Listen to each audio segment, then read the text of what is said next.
Manga. Comic books, but they're backward. Not gonna lie, I don't read much. This is kinda gonna be tough, but I picked out a manga.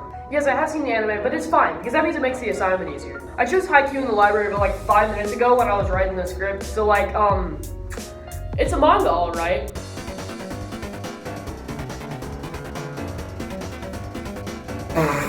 Alright, let's start with the setting of this book. Most of the manga takes place in the wonderful anime land, present-day Tokyo. But to be more specific, Migai Prefecture in northern Japan. It starts out in middle school where the main protagonist, or the hero, Hinata, comes in, and he recently loved getting into volleyball. And he got destroyed by a middle school team. But he has an immense amount of energy and tons of optimism. Hinata is the hero because later in the story, he brings the losing streak and the low morale of the team way up and makes their success and happiness increase tenfold. But he didn't have to lose alone. He also teamed up with the tragic hero of the story, Kageyama. Kageyama was insane in middle school volleyball. He was the best in the entire district and won and carried the team constantly. He was given the name King of the Court, or just King. It was originally a good thing, but his teammates made it and now everyone's hated him for taking control of the team and being not a good sport. This is a great example of illusion. It's meant to be a callback to cruel kings and leaders who only think of themselves and control everyone and everything. Because of being so self-centered and taking control of the middle school team, he gets kicked off and no one likes him, putting the tragic hero. With this though, in high school, he turned himself around and worked with Hinata to become a better part of the team and get better at volleyball. Hence why he's the tragic hero of the story. Usually when you think of hero and tragic hero, you think of Superman and being heroic and brave and saving the people.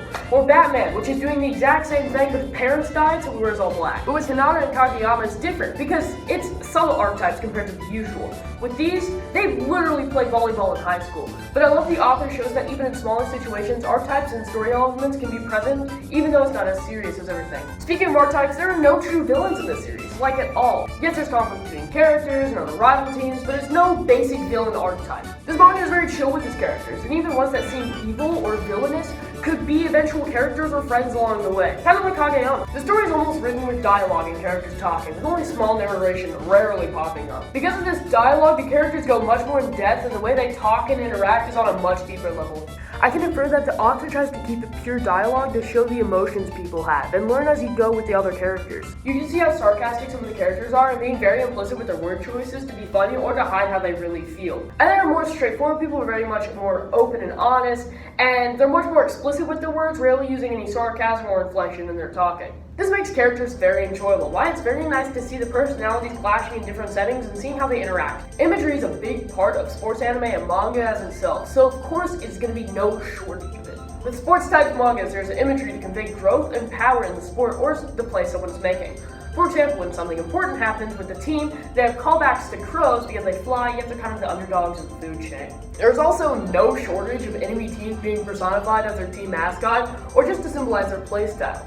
Even all these play styles, like games and themes, can be the same at some points. Even if there are different challenges every time, the way to overcome them is always very repetitive. With teamwork being very repetitive, it's hard not to see what the theme is, and yet it never gets annoying. Even though haikyuu has its ups and downs, it's really hard not to see its literary elements and just to see how well the author made this. Like, even if you don't necessarily like volleyball or don't necessarily like anime, haikyuu is definitely just like a really good example for these types of things. And yes, even though I did choose the library book in 5 minutes, it's worth it.